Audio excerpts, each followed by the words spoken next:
Until now, I have been calling out the bureaucratic behemoths suffocating India's R&D ecosystem. But let us take a moment to turn the spotlight on ourselves.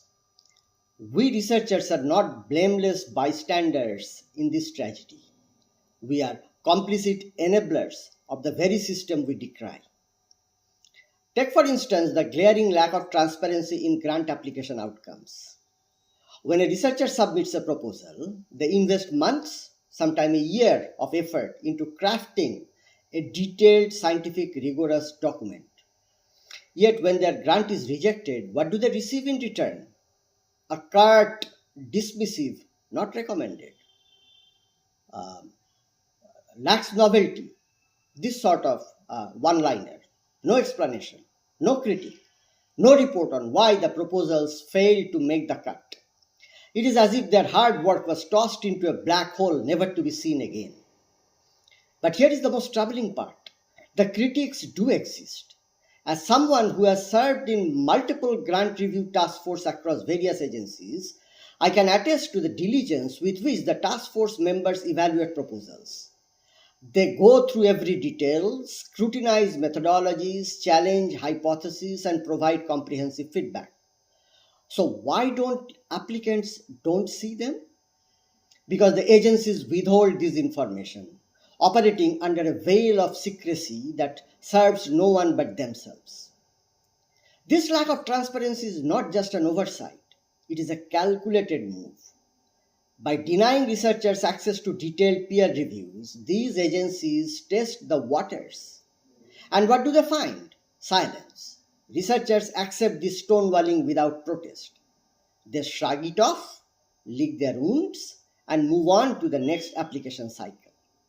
In doing so, they inadvertently embolden these agencies to treat them with disdain.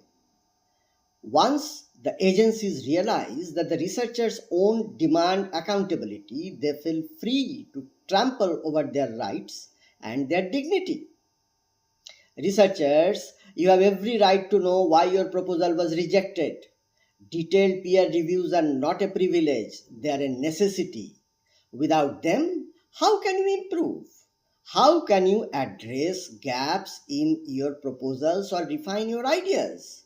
Denying this feedback isn't just unprofessional, it is against scientific temper.